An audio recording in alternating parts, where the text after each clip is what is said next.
ಹಿಂದೂಗಳನ್ನ ಮತಾಂತರ ಮಾಡಿದಂತ ಒಬ್ಬ ಮತಾಂಧನ ಹುಟ್ಟುಹಬ್ಬವನ್ನ ಸಿದ್ದರಾಮಯ್ಯನವರು ಏನು ಮಾಡಿದ್ರು.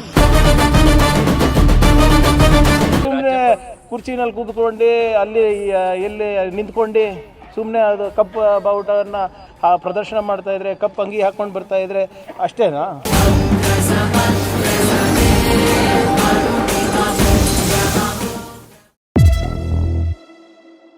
ಇಂದು ಬೆಂಗಳೂರಿನಲ್ಲಿ ವಿಧಾನಸೌಧದ ಮುಂಭಾಗ ನಡೆದಿದ್ದು ಅಕ್ಷರಶಃ ಹೈಡ್ರಾಮಾ. ಸಚಿವ ಬಿ ನಾಗೇಂದ್ರ ರಾಜೀನಾಮೆಗೆ ಆಗ್ರಹಿಸಿ ವಿಧಾನಸೌಧಕ್ಕೆ ಮುತ್ತಿಗೆ ಹಾಕಿದ ಬಿಜೆಪಿ ಬಹಳ ಸಮಯದ ಬಳಿಕ ಸುದೀರ್ಘ ರಾಜ್ಯ ಸರ್ಕಾರದ ವಿರುದ್ಧ ಯಶಸ್ವಿ ಹೋರಾಟ ರೂಪಿಸಿತ್ತು. 3 ತಂಡಗಳಾಗಿ ಹೋರಾಟ ರೂಪಿಸಿದ್ದ ಬಿಜೆಪಿ ಕೊನೆಗೆ 2 ತಂಡಗಳಲ್ಲಿ ಮುತ್ತಿಗೆ ಹಾಕಿತ್ತು. ಬಿಜೆಪಿ ರಾಜ್ಯಾಧ್ಯಕ್ಷ ಬಿವೈ ವಿಜಯೇಂದ್ರ ಮತ್ತು ವಿಧಾನಸಭೆಯ ವಿರೋಧ ಪಕ್ಷದ ನಾಯಕ ಆರ್ ಅಶೋಕ್ ನೇತೃತ್ವದಲ್ಲಿ ವಿಧಾನಸೌಧಕ್ಕೆ ಮುತ್ತಿಗೆ ಹಾಕಿದ ಬಿಜೆಪಿ ಕಾರ್ಯಕರ್ತರು ರಸ್ತೆಯಲ್ಲಿ ತೀವ್ರ ಹೈಡ್ರಾಮಾವನ್ನೇ ನಡೆಸಿದರು. ಇದೇ ಸಮಯದಲ್ಲಿ ವಿಧಾನ ಪರಿಷತ್ ವಿಪಕ್ಷ ನಾಯಕ ಛಲವಾದಿ ನಾರಾಯಣಸ್ವಾಮಿ ನೇತೃತ್ವದಲ್ಲಿ ಬಿಜೆಪಿ ನಾಯಕರು ಬೆಂಗಳೂರಿನ ಫ್ರೀಡಂ ಪಾರ್ಕ್ನಲ್ಲಿ ಪ್ರತಿಭಟನೆ ನಡೆಸಿದರು. ಕಳ್ಳ ಕಳ್ಳ ನಾಗೇಂದ್ರ ಕಳ್ಳ ಅಂತ ಘೋಷಣೆ ಕೂಗಿ ವಿಧಾನಸೌಧಕ್ಕೆ ಮುತ್ತಿಗೆ ಹಾಕೋದಕ್ಕೆ ಮುಂದಾದರು. ಛಲವಾದಿ ನಾರಾಯಣಸ್ವಾಮಿ, ಬಿ ಶ್ರೀರಾಮುಲು, ಡಾಕ್ಟರ್ ಅಶ್ವಥ್ ನಾರಾಯಣ್ ಸೇರಿದಂತೆ ಬಿಜೆಪಿ ನಾಯಕರು ಪೊಲೀಸ್ ಬ್ಯಾರಿಕೇಡ್ಗಳನ್ನು ಹತ್ತಿ ಮುನ್ನುಗ್ಗೋದಕ್ಕೆ ಯತ್ನಿಸಿದಾಗ ಪೊಲೀಸರು ವಶಕ್ಕೆ ಪಡೆದು ಕರೆದೊಯ್ದರು.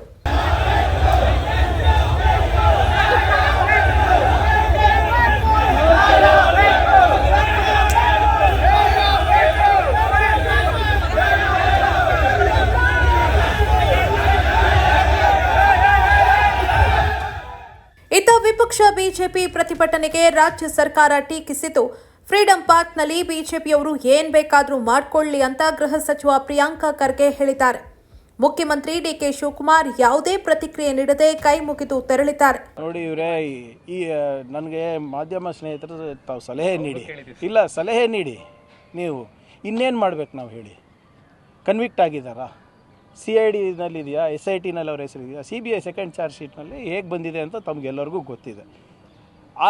ಆತನೇ ಬಂದು ನಾಗೇಂದ್ರ ಅವರೇ ಬಂದು ಪ್ರೆಸ್ ಮೀಟ್ ಮಾಡಿದ್ದಾರೆ. ಬಹಿರಂಗವಾಗಿ ಹೇಳ್ಕೊಂಡಿದ್ದಾರೆ. ಏನೇನು ಹೇಳಬೇಕು ನಿಮ್ಮ ಮುಂದೆನೇ ಬಂದು ಹೇಳಿದ್ದಾರೆ. ನೀವು ಅವರಿಗೆ ಪ್ರಶ್ನೆ ಕೇಳಿದ್ದೀರಾ. ಸದನದಲ್ಲಿ ನೀವು ನೋಟಿಸ್ ಕೊಟ್ರಪ್ಪ, ಚರ್ಚೆ ಮಾಡಿ, ನಾವು ಚರ್ಚೆ ಮಾಡೋಕ್ಕೆ ರೆಡಿ ಇದ್ದೀವಿ ಅಂತ 5 ದಿನದಿಂದ ಹೇಳ್ತಾ ಇದ್ದೀವಿ. ಅದಕ್ಕೂ ರೆಡಿ ಇಲ್ಲ. ಆಯ್ತಪ್ಪ, ಕೊನೆ ಪಕ್ಷಕ್ಕೆ ನಾವು ಸ್ಟೇಟ್ಮೆಂಟ್ ಕೊಟ್ಟರೆ ಬೇರೆ ಜ್ವಲಂತ ಸಮಸ್ಯೆಗಳ ಬಗ್ಗೆ ಚರ್ಚೆಯನ್ನು ಮಾಡ್ತಾರೆ ಅಂತ ನಾವು ಸ್ಟೇಟ್ಮೆಂಟು ಕೊಟ್ವಿ. ಸರ್ಕಾರದ ಪರವಾಗಿ ಮಾನ್ಯ ಉಪಮುಖ್ಯಮಂತ್ರಿಗಳು ಕೊಟ್ಟರು. ಇನ್ನೇನು ಮಾಡಬೇಕು? ಚರ್ಚೆಯನ್ನು ಹೇಳಬೇಕಲ್ಲ. ಹೌದಪ್ಪ, ನಮ್ಮ ಹತ್ರ ಇಂಥದ್ದೊಂದು ಕಾಗದ ಇದೆ, ಈ ಕಾಗದದಿಂದ ಪ್ರೂವ್ ಆಗುತ್ತೆ ಅಂತ ಹೇಳಿದ್ರೆ ನಾವು ಉತ್ತರ ಕೊಡ್ಬೋದು. ಸುಮ್ಮನೆ ಕುರ್ಚಿನಲ್ಲಿ ಕೂತ್ಕೊಂಡು ಅಲ್ಲಿ ಎಲ್ಲಿ ನಿಂತ್ಕೊಂಡು ಸುಮ್ಮನೆ ಅದು ಕಪ್ ಬಾವುಟವನ್ನು ಪ್ರದರ್ಶನ ಮಾಡ್ತಾ ಇದ್ರೆ, ಕಪ್ ಅಂಗಿ ಹಾಕೊಂಡು ಬರ್ತಾ ಇದ್ರೆ ಅಷ್ಟೇನಾ?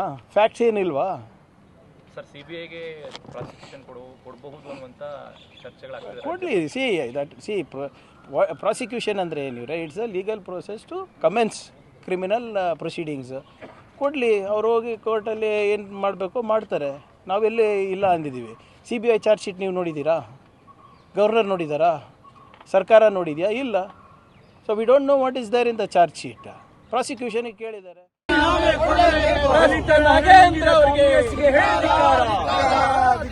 ದಲಿತರ ಹಣ ನುಂಗಿದ ಕಾಂಗ್ರೆಸ್ಗೆ ಹೇಳಿ ಧಿಕ್ಕಾರ. ದಲಿತರಿಗೆ ಮೋಸ ಮಾಡಿದ ಕಾಂಗ್ರೆಸ್ಗೆ ಹೇಳಿ ಧಿಕ್ಕಾರ. ದಲಿತರ ಹಣ ನುಂಗಿದ ಕಾಂಗ್ರೆಸ್ಗೆ ಹೇಳಿ ಧಿಕ್ಕಾರ. ಕೊಡಲೇಬೇಕು. ಈ ಮಧ್ಯೆ ಬಿಜೆಪಿಯಿಂದ ಉಚ್ಚಾಟನೆಗೊಂಡಿರುವ ವಿಜಯಪುರ ಶಾಸಕ ಬಸನಗೌಡ ಪಾಟೀಲ್ ಯತ್ನಾಳ್ ಬಿಜೆಪಿಯವರು ಹೊಂದಾಣಿಕೆ ಮಾಡಿಕೊಂಡಿದ್ದು ಒಬ್ಬನಿಗಾಗಿ ಇಡೀ ಕಲಾಪ ಹಾಳು ಮಾಡಲಾಗ್ತಾ ಇದೆ ಅಂತ ಆರೋಪಿಸಿದ್ದಾರೆ.